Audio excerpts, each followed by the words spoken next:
For over 70 years, the world has experienced the unstoppable growth of cities.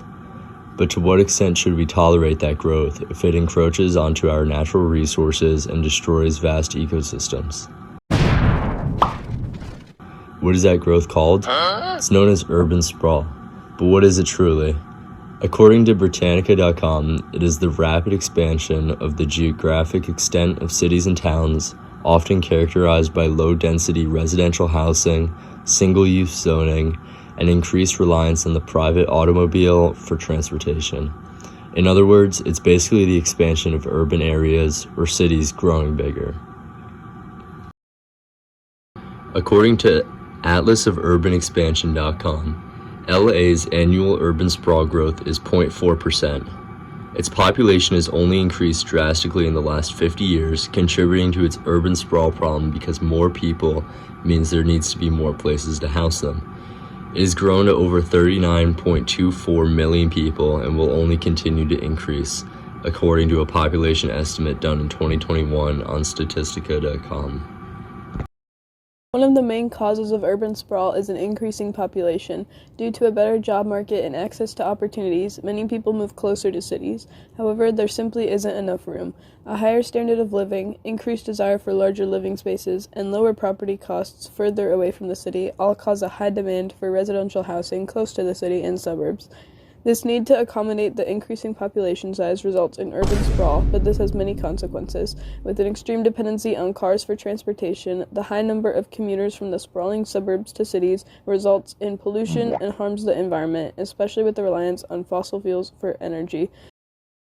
These highly developed areas destroy natural land and wildlife. Wildlife areas are removed or made smaller, and remaining ones are often too small to support many of the native species that previously could live there.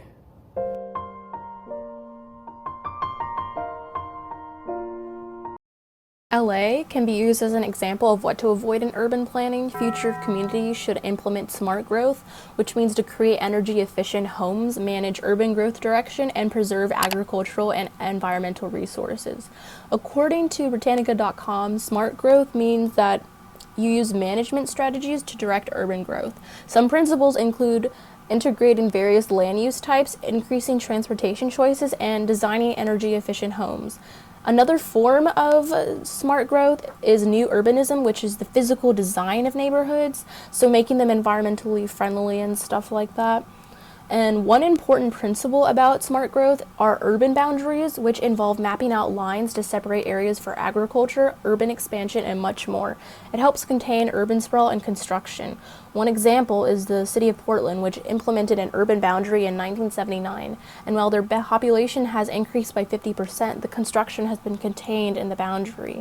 More solutions to slow urban sprawl in LA and other cities include limitations on the growth of the city, requirements for greenery per square mile, and some alternatives to urbanized communities include transit villages and eco-villages. Transit villages are transportation by public transit like bus or a subway. It's also highly appealing to many environmentalists because it helps reduce usage of private transportation like cars.